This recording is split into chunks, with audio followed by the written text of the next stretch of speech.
Assalamualaikum warahmatullahi wabarakatuh. Bismillahirrahmanirrahim.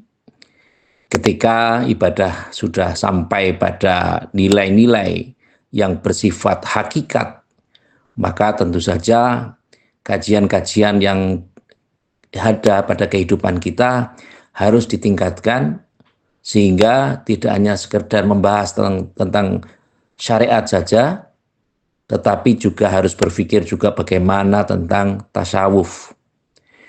Tasawuf ini adalah pemahaman tentang bagaimana kita hidup yang di dalamnya sesungguhnya sudah mencapai pada tataran-tataran tersendiri. Kaifiatnya sebenarnya sederhana, tetapi karena memang kehidupan kita sebenarnya baru pada tataran syariat, maka kadang-kadang orang untuk mempelajari tasawuf diperlukan kajian-kajian yang tertentu dan tentu saja tidak sembarangan dalam mengkajinya. Misalnya dalam kehidupan ini sifatnya hanya sementara. Orang yang mengkaji tasawuf tentu akan berpikir bahwa dunia ini hanya tempat untuk singgah. Dan setidaknya orang yang memahami tasawuf itu memahami segala sesuatunya sangat bersifat minimalis, terutama kaitannya dengan keduniaan. Misalnya makan. Makan itu adalah hanya bersifat butuh makan, tidak sekedar ingin makan. Kalau kita berbicara tentang keinginan-keinginan kita untuk makan, misalnya kita makan sate. Makan sate itu kalau hanya habis 1 sampai 5 tusuk itu mungkin masih merasa enak. Tapi bagaimana ketika kita makan sate sudah melampaui pada 100 tusuk misalnya, atau 200 tusuk misalnya. Segala sesuatunya akan menjadi tidak enak lagi. Kita makan nasi mungkin setengah piring enak, tapi kalau sudah sampai 1 magicom kita habiskan sendiri, mungkin tatarannya sudah berlebih-lebihan. Itu akan menjadi lebih besar madharatnya daripada manfaatnya. Keinginan-keinginan kita untuk beragama tentu saja harus juga mengadakan posisi dan inovasi dalam ibadah kita tentu disesuaikan dengan makom dan derajat kita dan kebiasaan-kebiasaan kita. Terutama ketika kita memberikan solusi pada orang-orang yang mengajak diskusi dengan kita atau orang-orang yang meminta pendapat dengan kita tentang permasalahannya.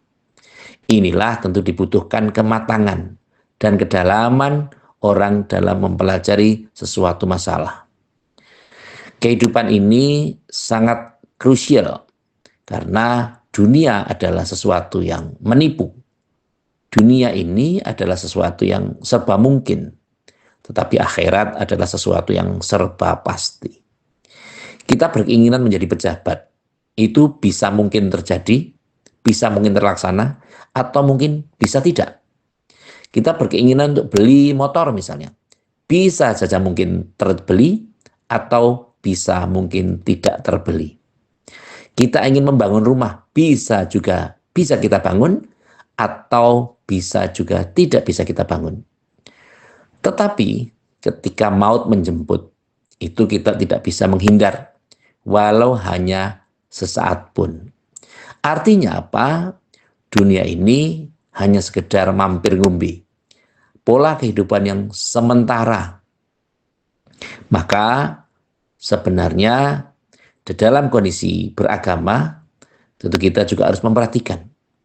Apabila kita mendapatkan hasil, kita mendapatkan harta, seberapapun jumlahnya, sedikit atau banyak, itu di dalamnya ada jatah untuk orang lain.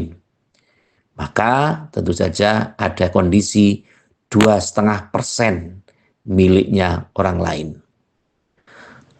Ketika kita punya 1 juta, berarti ada 25.000 miliknya fakir miskin, miliknya du'afa, miliknya gharin, miliknya sabilillah, dan yang lain.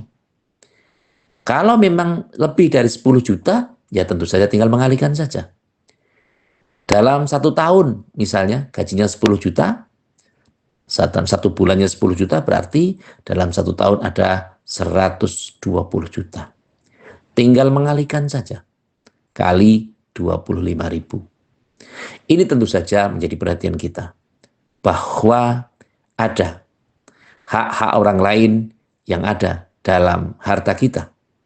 Ketika kita memahami itu, ketika kita belajar juga memahami tentang empati juga terhadap orang lain, maka tentu saja prinsip-prinsip memberdayakan diri, memanfaatkan diri, ini akan lebih bisa dikondisikan.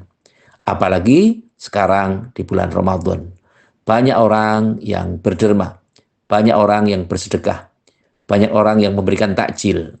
Tentu saja uniknya dalam memberikan takjil ini adalah barokahnya, ganjarannya orang yang memberikan takjil. Itu akan sama dengan orang yang berpuasa yang diberikan takjil itu tanpa mengurangi sedikit pun pahalanya. Ini sesuatu yang luar biasa. Tentu saja matematika kalau dihitung secara rasional tidak akan mungkin. Nah, maka Allah Subhanahu wa taala memberikan gambaran bahwa puasa itu untuk Allah dan Allah yang akan memberikan pahalanya. Karena kita tidak bisa pura-pura puasa, pura-pura lapar. Tetapi pada hakikatnya puasa ini tentu kadar sesuai dengan kemampuan kita. Kalau kita orang awam ya berpuasa sebagaimana puasanya orang awam. Kalau orang khusus ya sebagaimana orang khusus. Orang khususil khusus ya sesuai dengan pemahaman mereka dan derajat mereka. Yang demikian ini tentu memberikan pelajaran kepada kita, sehingga tentu saja mari kita berlomba-lomba dalam kebaikan, kita memperlihatkan satu kebaikan untuk bisa menambah kebaikan-kebaikan yang lain, dan supaya saudara kita, teman-teman kita, dan keluarga kita juga melakukan hal yang sama, melakukan kebaikan-kebaikan. Terima kasih kepada semua pihak yang telah membantu terselenggaranya acara ini. Semoga bisa bermanfaat. Selamat beribadah di bulan Ramadan. Kurang lebihnya mohon maaf. Saya akhiri. Wallahul muwafiq ila aqwamit thoriq. Wassalamualaikum warahmatullahi wabarakatuh.